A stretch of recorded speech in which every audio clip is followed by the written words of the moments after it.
There's a monster in my head. They tell me I'm not a good person. There's a monster in my head. It's like the cousin that nobody likes but still comes anyways. There's a monster in my head. I can't look at myself in the mirror anymore without crying. There's a terrible monster in my head. It ruins everything, relationships, everything. But no one believes me. I've come to terms why I am the monster in my head. My last one I wrote in memory of the trauma I've gone through and that I wasn't supposed to make it to my 20th birthday. I was supposed to die at 5 years old. So here's a poem called Loved. If we're being honest here, you're loved, and you're loved by so many people you haven't even met yet. But I'm not talking about your friends, I'm not talking about your family, I'm not talking about your loved ones or that random guy you met. You're loved and matter the most to 5-year-old you. To the time you thought you wouldn't make it out alive. Then you made it to 16, and depression ruined you, and you wanted to disappear. And here you are, 20-year-old you, making a difference, getting accepted into college, making a difference.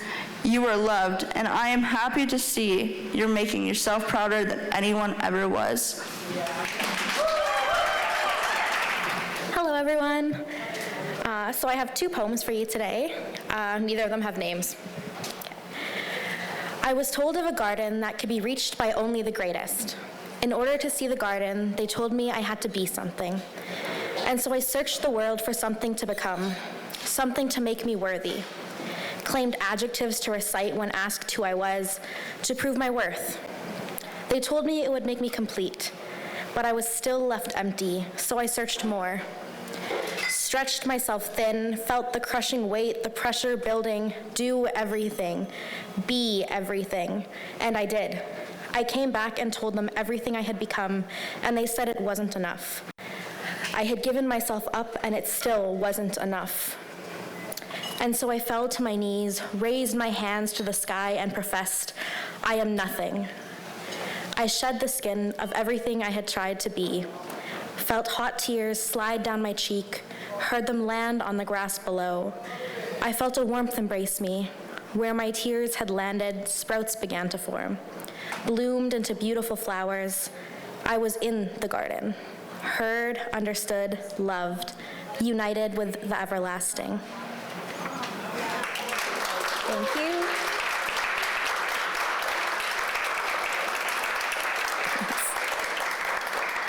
Okay, and then this is the next one. You think you are alone. You lay restless in the night as the moon watches over you. You hear the drums call but neglect to listen to them.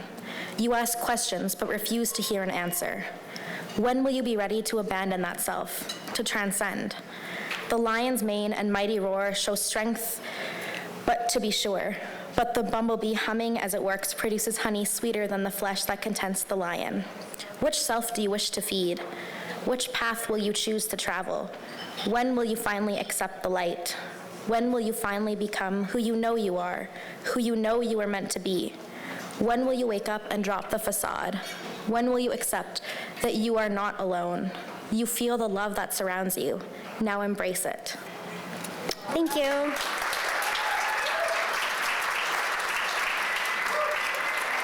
So lovely to be back at the Owl. Thank you. And under the Owl Poet Tree.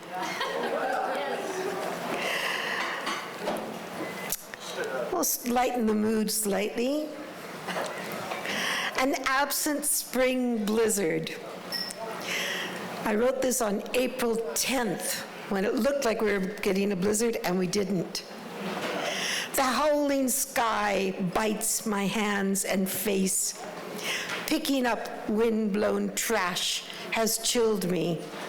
In decades past, this would have been a raging spring blizzard. Downing power lines with wet, heavy snow, plunging rural and urban alike into darkness.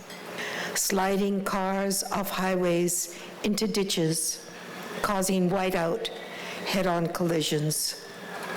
But today, only a morning skiff of snow, sits on the greening grass, interrupted by fleeting, slanted rain that warms away in the sun.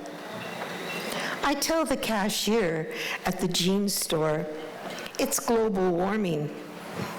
She replies that she doesn't believe in that. Belief. Is climate a religion? I want to slap her into cold or hot reality. Or at least tell her, give your head a shake.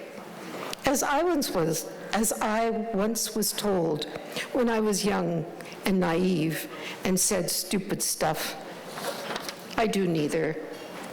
Instead, I tell her I have an electric car. I point to it in the parking lot. She stares. I tell her that I fill it with sunshine from my backyard solar panels. And with the price of gas, it's paying for itself. She listens, ignoring her waiting customers who grumble loudly until she calls the next one to her till.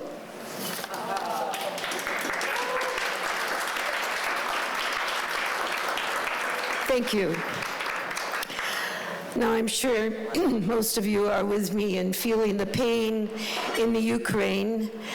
And when the Russian ship, the Moskva, was sunk, couldn't have felt more relief that at least Ukraine had won victory.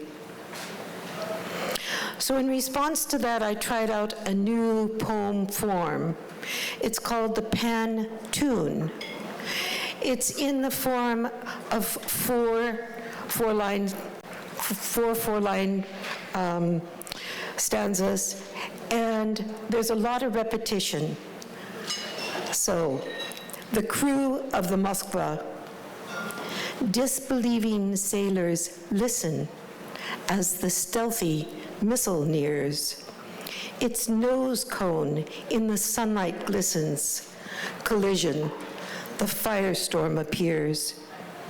As the stealthy missile nears, the Moskva rides proudly high. Collision, as the firestorm appears. The sailors search anxiously the sky. The Moskva rides proudly high.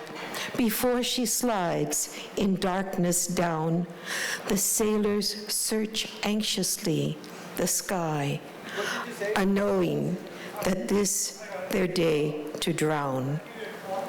Before she slides in darkness down, the flagship gapes in demolition, unknowing this their day to drown. Disbelieving sailors listen. Thank you.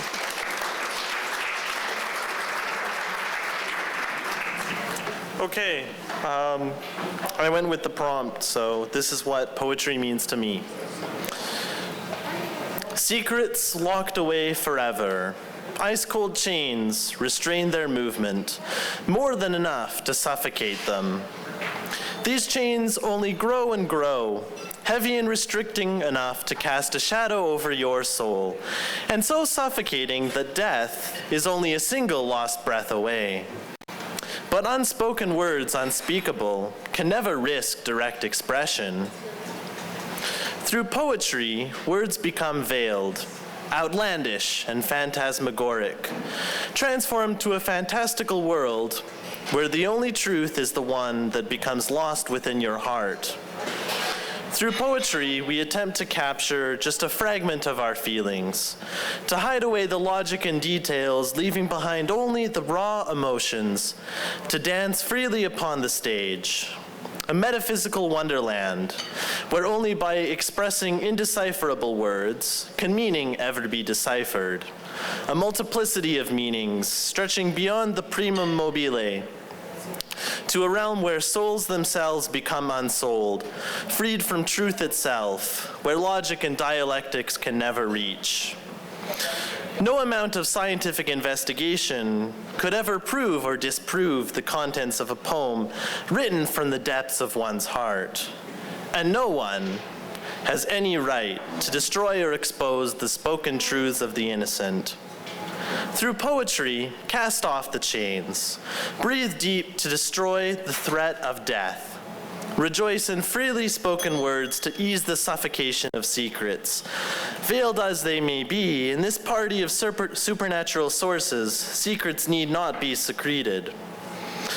Within this infinite expanse of boundless meanings and truths, I believe together we can firmly say that logic and verse need not parley.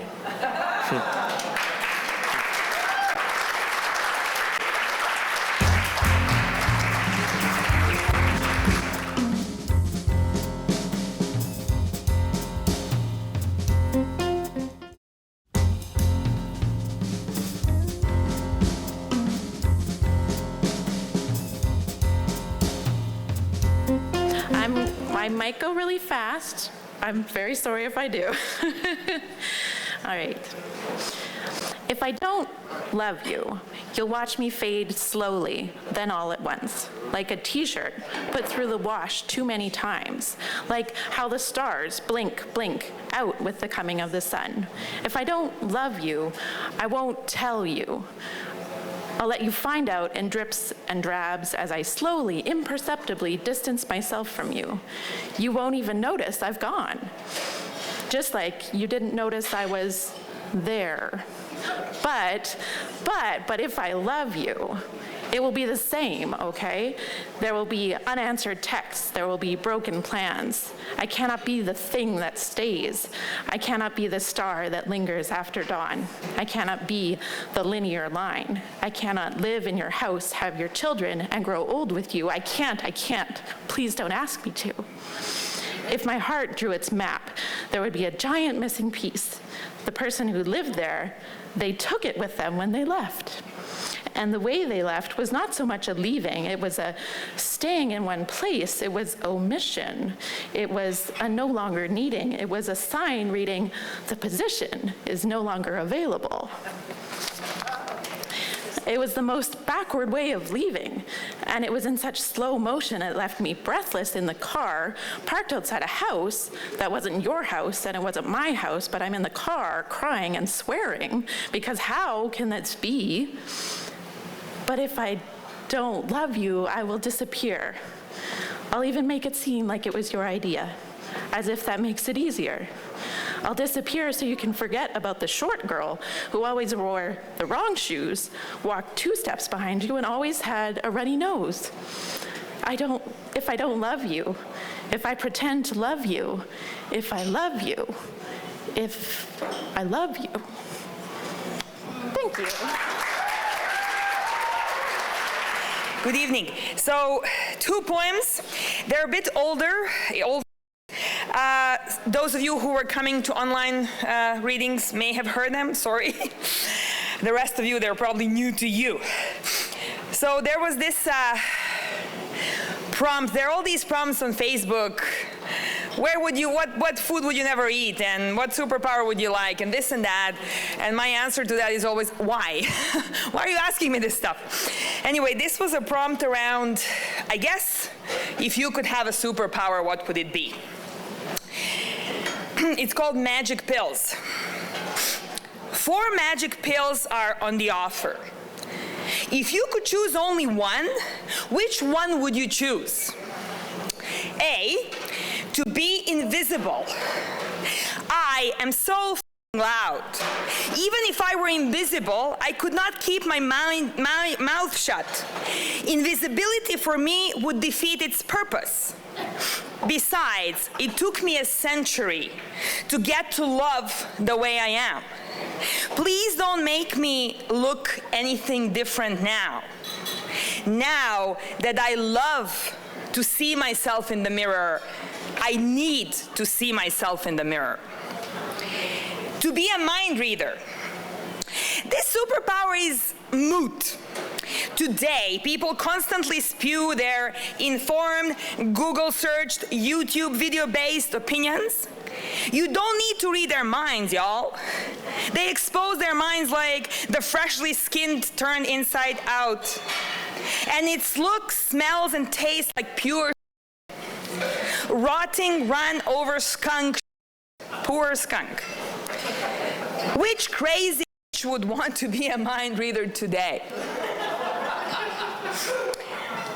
C, to have $1 million. I have what I need. Probably more than I need. And there is some righteousness in having earned what I need. I have 3 rooms and I need 1. I have 1 car and I need none. I have RRSP that I won't live to use. Besides, if I had $1 million, I'd probably just waste it on booze. D, to return to the past. Okay, this is tempting. But does it offer redemption? Can I unknow what I know? The places I've been to, can I ungo? Will it make me so pure that I can again get myself dirty? Plus, I would never want to go back to before I was 30. Now, there are a few good things I consider. If you were to offer them, my resolve would wither. If you had a pill so that I can taste all this delicious ale without my mind going to waste. If in the vault of beer, if I could swim without having to puke over the brim, that type of pill I would certainly get, so that I drink but not forget. Or if you by any chance invented the pill that would get someone enchanted. Not just anyone, not just a random lady or sire, but a very specific human, the sole object of my desire. I only want to be loved by the very one that I love.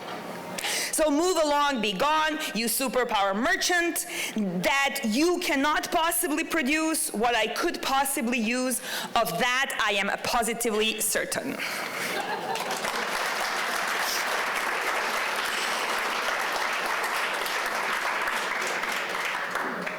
This other one is in the honor, I guess, of the occasion of the Poetry Month. It's about how hard it is to write a poem. It's called The Muse Hunt. Waiting for the emotion to surface. My muse lies somewhere asleep. I reach my hands out in yearning. Sky, please talk to me. Quarreling with every pixel on the white screen. My demons, please don't joke with me. The fire in my soul is so damaging, yet no smoke to shape the words. This solitude is precious, yet debilitating. I want to scream out the name of my muse. I do not remember their name. My voice has no sound. I am angry because I am impotent. I am desperate because I am barren. I am self-sufficient, yet I am not self-inseminating. My insides bleed for the seed.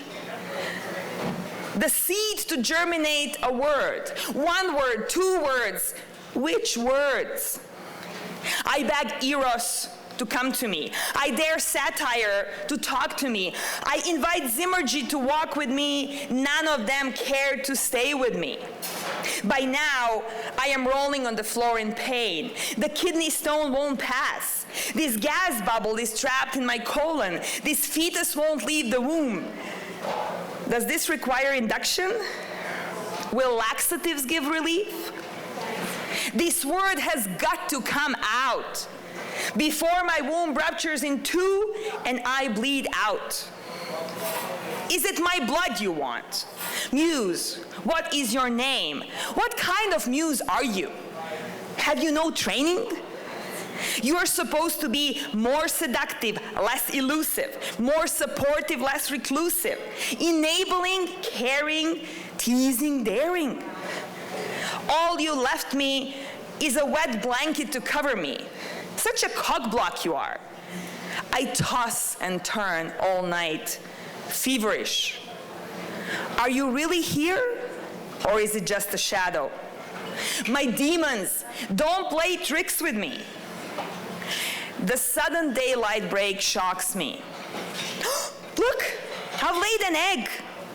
Cock, announce it to the world. Cock-a-doodle-doo. Muse, I birthed a poem without you. Thank you. Well, I'm going to start with one a little more somber and then something a little more cheery. So this is just talking about the poem I wrote for a moment. I found out nearly a month ago, shy 2 days, that someone very dear to me, who I had known 27 years and referred to as my second little brother, had passed on from this world. We grew up together, and he was at my house much of my childhood and my brother's best friend. I wrote a poem on April 3rd with my thoughts on him and another dear friend who was also my family, who we lost 1 year past from that day. We were close friends for 26 years. This was a way to clarify and churn through my grief.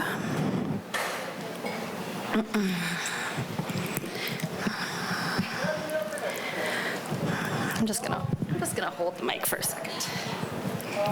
Just another avoidable, earth-shaking death that was caused by addiction.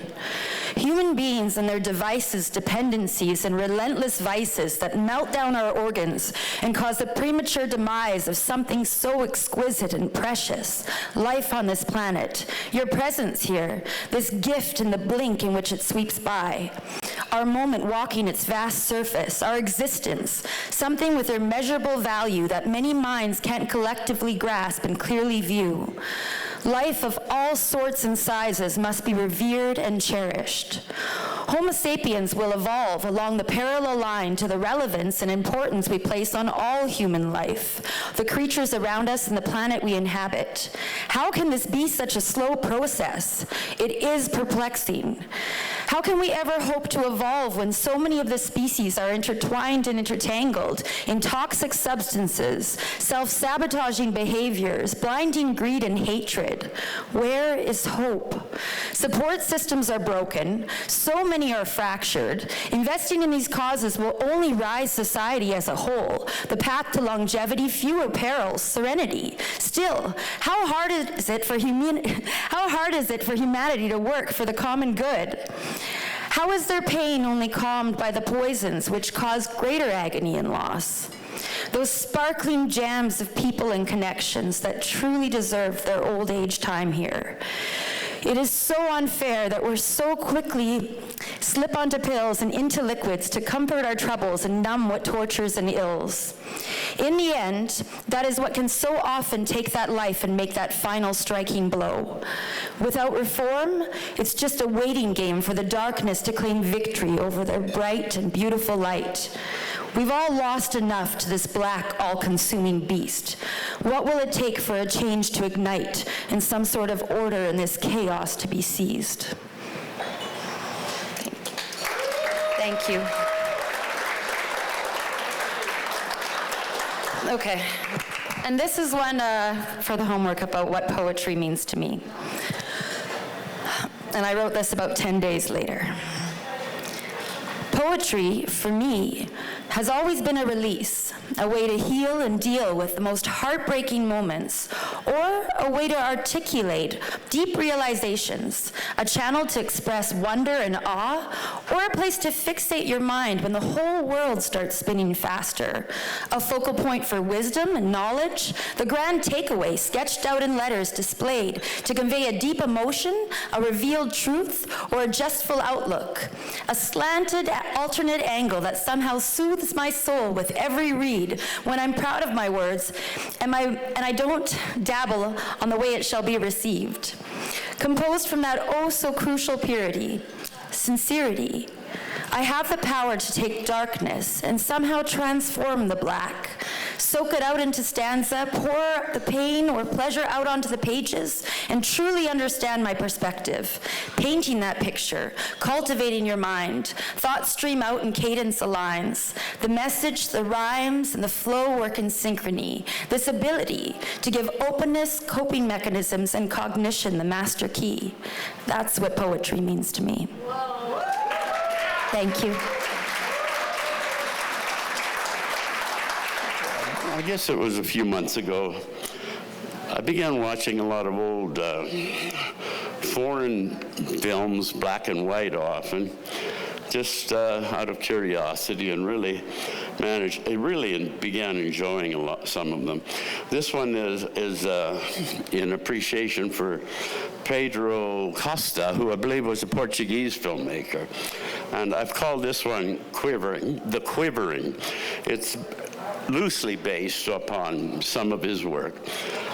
His only legacy, birth, place, date, and time, and death, place, date, and time, would be notarized, part of the public record, having lived among the living and dead, in the land of the dead and the living. This would be his only remembrance, never having saved anyone's life, given to a charity, or gone to a church of any denomination, not for a baptism, wedding, or even a funeral. No plaques, medals, or trophies on his mantle. In fact, he never had a mantle, only always scrounging for money to play the horses. Looking afar, he had once seen distant fires burning on the horizon, and noted the time, both the date and the time, when the quivering nightmare shifted from merely disturbing to horrific, then in the same moment forgot. At one time, he tried to make a breakthrough, betting on a horse, but the horse didn't place, dying on the track, quivering, only meters from the finish line, just a fleeting apparition in the freeze-frame finish, the only indication that it had run, while echoes enveloped the stadium, mocking the horse to get back up and finish the race. He had discovered movement. It was the only defense against stagnation, but constant activity wore him down long before his time, until the moment he was capable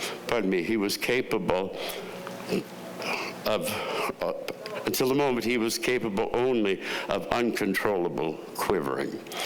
He once thought, if you're lucky, you may have to have the time to reflect from the bleachers when the racetrack has closed down after the final run, when the black mold in his shack attacked his brain like nerve gas, the quivers magnified. He was thirsty, but he could not drink, hungry, but he could not eat, tired, but he could not sleep. He remembered the berries on the hill and kissing a girl, quivering under a tree in the rain on his 12th birthday. Or was it hers? He remembered the coast, quivering while the waves battered the cliffs incessantly. Remembered the forest and the loud flutter of birds taking flight when they sensed his sudden quivering appearance. Remembering the babbling brook and the raging rivers that flow finally to the sea beyond the ramparts. Remembered the factory where he had worked, quivering while smoking in the biting cold outside the factory gates, thinking perhaps this life wasn't meant for him, nor he for it.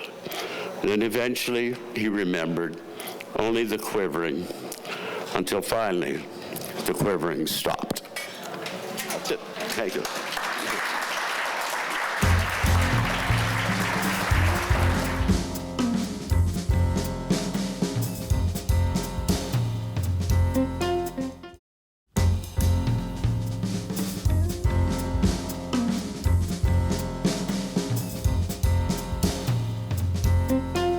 So many poems and songs talk about love. Love that changes to hate. Well, this is in one that's opposite. It starts with the hate. I used to hate you. I was ashamed and embarrassed by you. I wondered constantly how others saw you. If only you were a little bit more of this and a little less of that. If only you behaved, then my life would be okay. I took you to the doctor oh so many times, hoping he would talk some sense into you, or give you some medication, or recommend something. How much pain you've brought me. I kept thinking it was me who was trying so hard, punishing you for doing just what you wanted, punishing you by ignoring you. Never buying you anything beautiful, never adorning you with color and scarves and shawls. And slowly, I realized just how loyal you are, how you keep me going, giving me your last bit of strength. For years, your demands were few, until you just couldn't go or do or serve anymore. The doctor said, "You're all worn out." And yes, I was, and filled with pain, too. Dear body, forgive me for thinking that you hated me, when all along what I hated was a culture that wants skinny women and bony bums. Dear body, I thought I was the one trying so hard when I treated you as a workhorse. And what do people do with a worn-out horse? Well, they shoot horses, don't they? And I, in collusion with an unhealthy world that commodifies women's bodies and values you only for what you can produce, almost did kill you. No, more. How could I ever think that you were other than me? How could I try to shape you so others would approve? How could I ignore you for so long? You and I are one. I will no longer be mean to myself or to you, dear body. You're rather marvelous. You heal from insults and you heal from death scares. Your scars are marks of valor. We've been places, haven't we? Your way of holding on to nourishment, to every last calorie, enabled my ancestors to survive famines, surviving long enough to bring forth another generation. I love how much you try, how much I try. I love how faithful you are, how faithful I am. I love how wise you are, and how wise I am. Dear body mine, here I am, surviving and strong, my body, myself.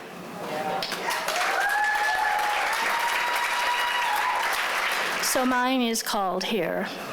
May the poets be blessed.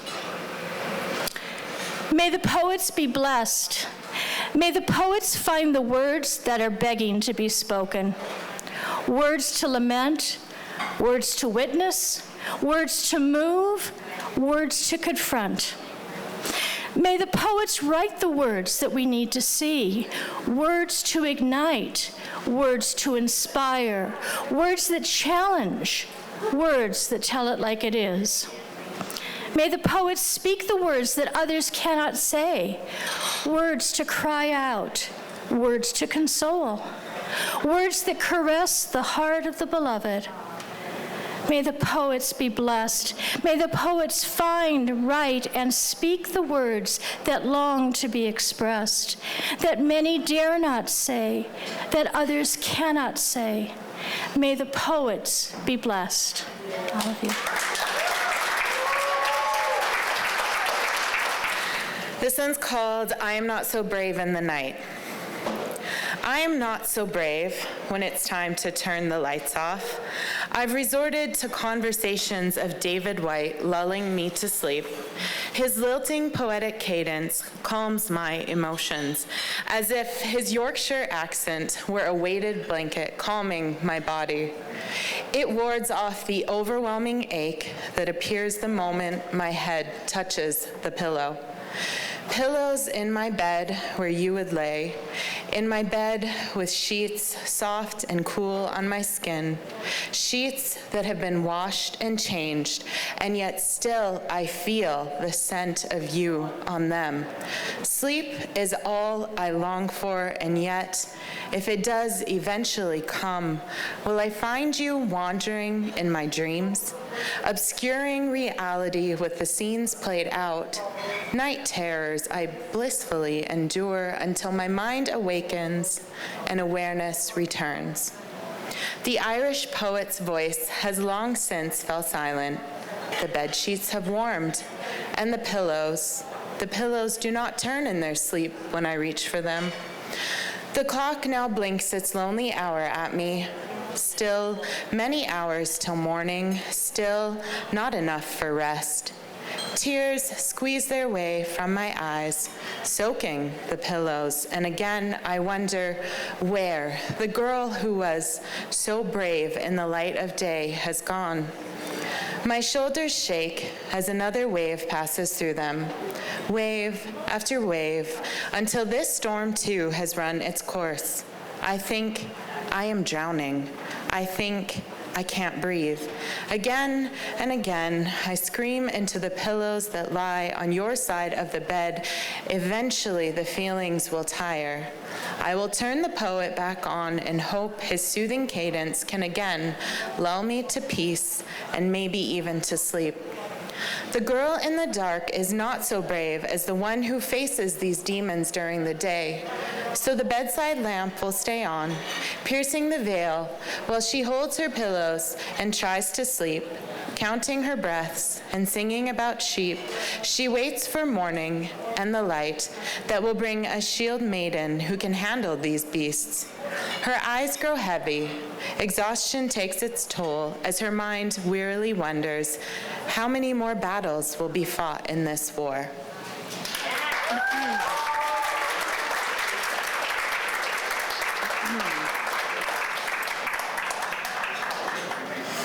And I have one more for you, and this one is also sad. It's called I've Been So Sad. I've been so sad for days, again. It might be my depression, again. The sadness you feel when you're with people, but then cry the whole way home. Not hysterical sobbing anymore, just tears. Falling down, falling from the aching chasm in your chest, your heartbeat echoes louder than you've ever noticed it before. Alone, alone, alone, alone. Memories of being with you, a picture flashes to mind, and I can feel the fabric of your shirt on my fingertips, the roughness of it against my cheek. When I rested my head on your shoulder, all I want to do is rest in your arms so I don't have to hold myself up anymore.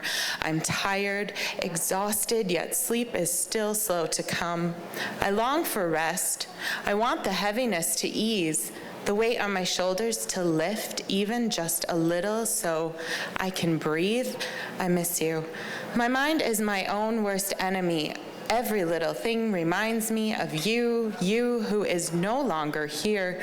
So it goes, reminding me over and over again. You are gone, I am here to carry it alone. I miss you. They say time will make it better. I say time will make it better. We say time will make it better. But how does one survive time?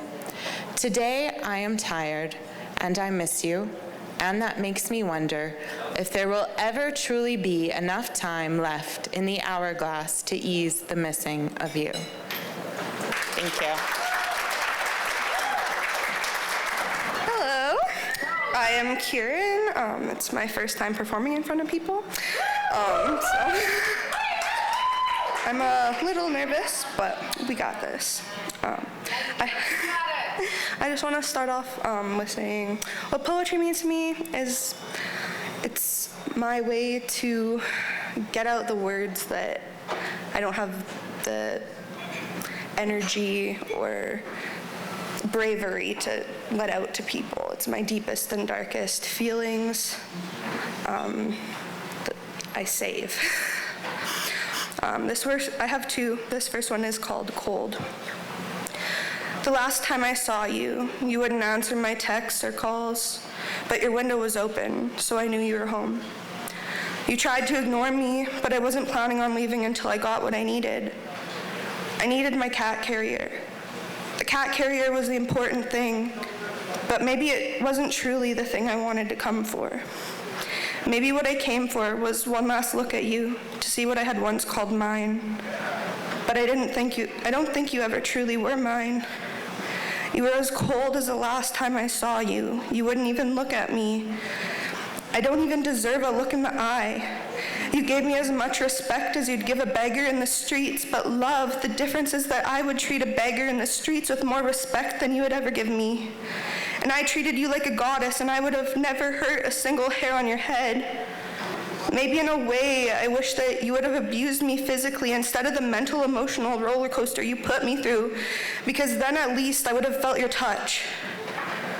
But the last time I saw you, you were cold. But then again, I should have expected it to be that way, considering the last few weeks of our relationship, I was experiencing it with a stranger.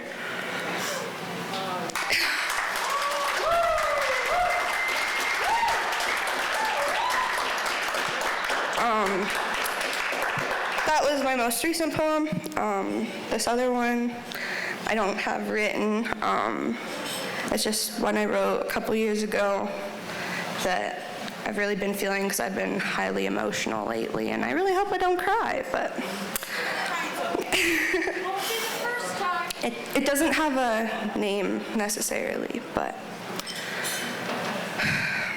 life's a I need a switch to change these things that keep happening. I try so hard, but always seem to fail. Why has God put me on this trail? I try to be okay.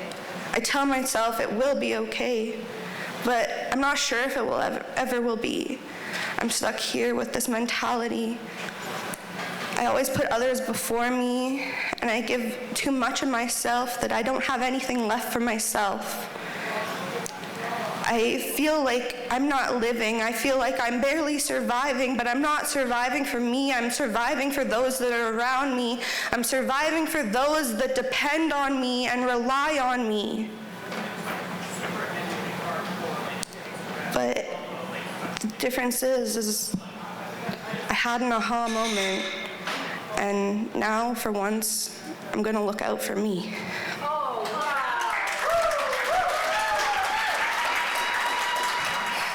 Hello, all. Hello back. Okay. Here would be.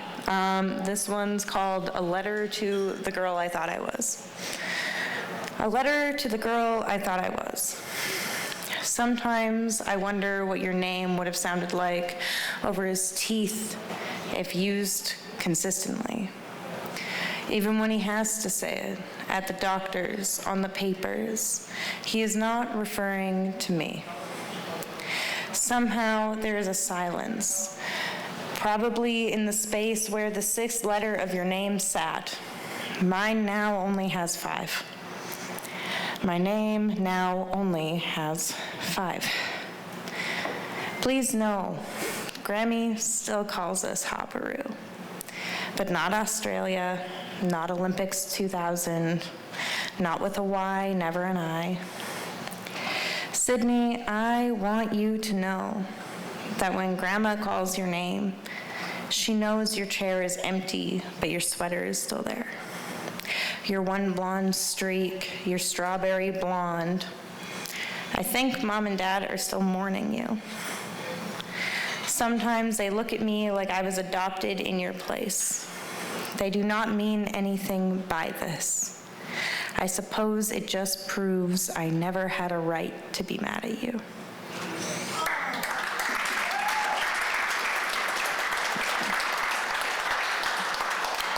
Okay, I have 2 more, another short one and then a slightly longer one. This one's called Brutus. I wonder if you see the same in my eyes as Brutus did in Caesar.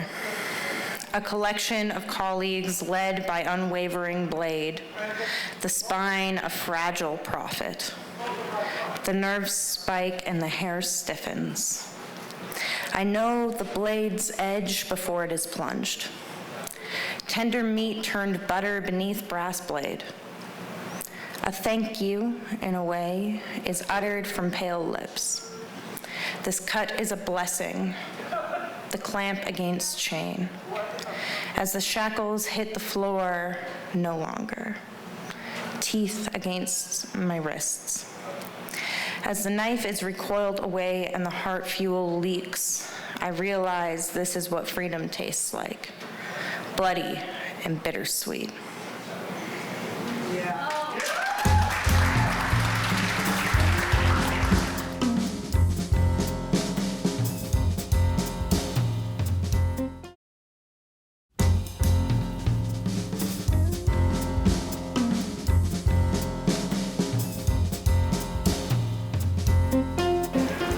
He sees it, how what he did affected me.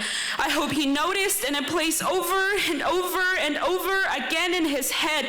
I hope he understands how much what he did harmed me. But truth is, he doesn't care. He never did and never will.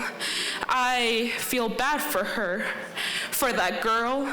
She does not know what she's walking into, but that's how he works, spinning all his lies, manipulating his way to you, making you think that he cares. But in reality, he doesn't give a single about anyone's feelings but his own. Why do I keep doing this to myself? Keep coming back to you. But then again, that is what you do. You weave your lies in such a way that it seems impossible to leave. You've hot-wired my brain into making everything my fault. You're perfect and there's nothing wrong with you, and if there is, it's because of me, isn't it? Hey, what's up? I say, starting the conversation, and it goes on like it did before, and then you do it. Might have been in good fun, but the memories come rushing back, your hand against my cheek, causing a slight sting and causing me to step back. I want to scream, I want to cry, I want to fight back, but I just stood there and took it. Why did I do that? It wasn't dramatic or out of anger. You just did it in the middle of conversation. I was so confused. Maybe you thought it was funny. Well, of course you did, because you never really cared about me or anyone else. Maybe it was easy for you to do it because you've done it oh so many times before that it came oh so naturally. Out of anger. Your hand swung at me, snapping me back to attention. I remember that one the clearest, just because moments before you were pushing me back against the wall, your hands wrapped around my neck, cutting off my airways. That was 1.5 years ago. You've changed, right? For the better? That's what I believed or wanted to believe. I really wanted to believe that there really was a second chance for everyone, yet here I am staring back at you, blanked, angry, scared, sad, and even confused, but blanked. I just stood there staring at you, not knowing if any of my emotions colored my face or if I was just a white canvas. Would it have mattered?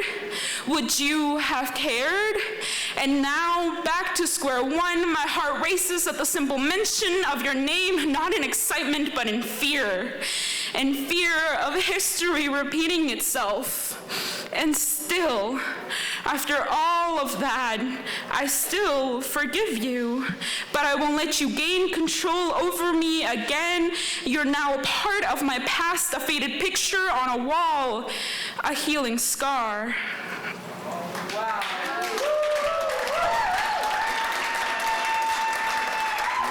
I guess to answer tonight's prompt, what is poetry?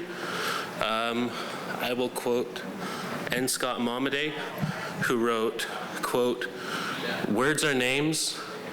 To write a poem is to practice a naming ceremony," end quote. So for me, poetry is ceremony, poetry is song.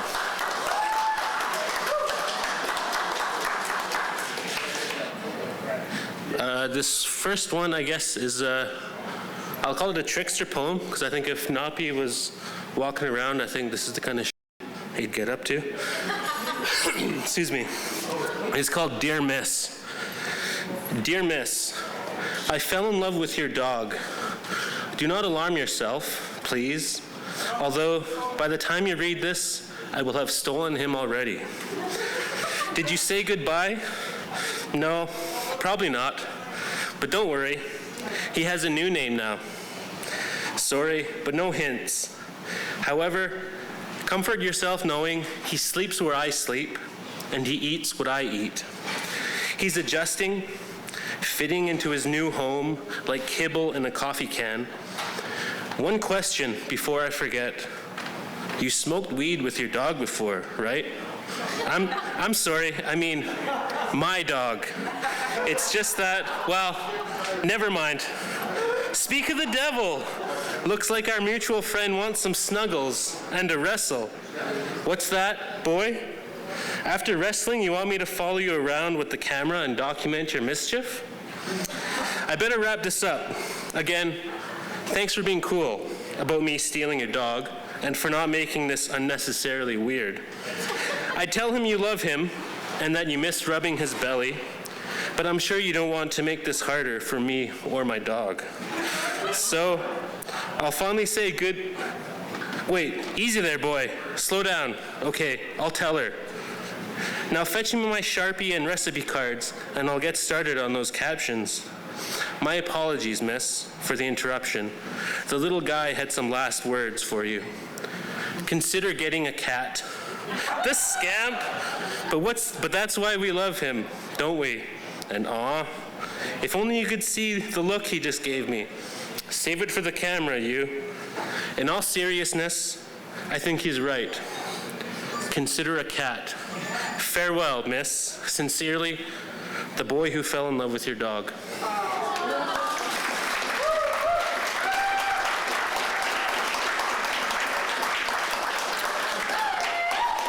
Okay, and I've got one more, I guess you could call it a love poem, and it's dedicated to my special lady in the audience. One sec, let me find it. Sorry about this. Okay, this is, it's called Houses Made of Pollen, and the title's from one of N. Scott Momaday's novels. Houses made of pollen. What comforts me tonight besides the thought of you? And on and on. My mind follows the paths of bees dancing, unmapped dances, from this flower to that flower, guided by what is bright and sweet. Each glass of nectar speaks your name.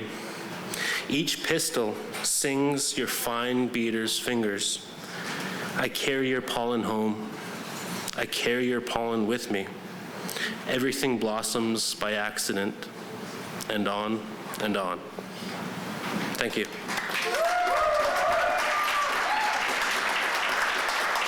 Good evening, everybody. I have two poems for you tonight. The first one is very short. It's called A Shooting Star. You fall from grace, from outer space, piercing through the atmosphere. Your flame burns bright into the night, then you swiftly disappear. The next poem is called Kill the King.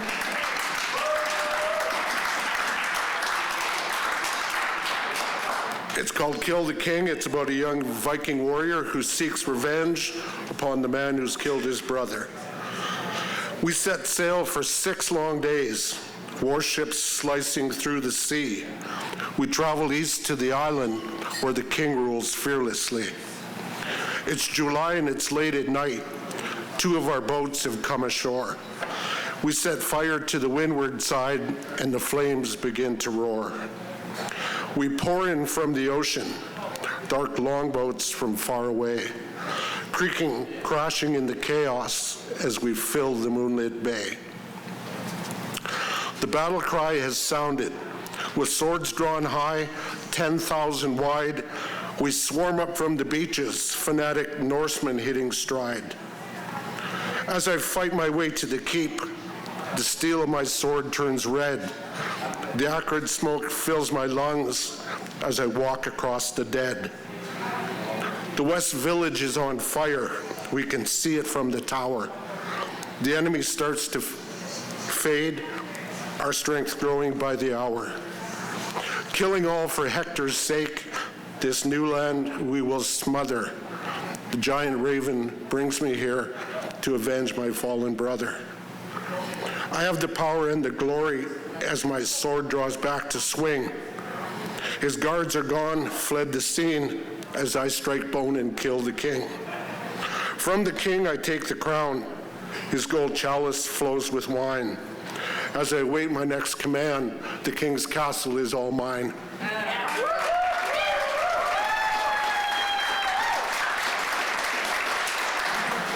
Hi, everyone. That's right. I didn't have enough time today to actually write the poem I wanted to write, so I rushed here and sat in the corner and worked on it for a while. And then I found out we're supposed to talk about what poetry means to us, so I wrote something about that as well real quick here just 10 minutes ago. So quickly about poetry, off the top of my head. Poetry is jamming with life, catching butterflies in a net on a spring day, observing their design, taking notes, catch and release. Poetry is surfing waves of love and suffering, wonder and sensation, and crashing face first into the reef.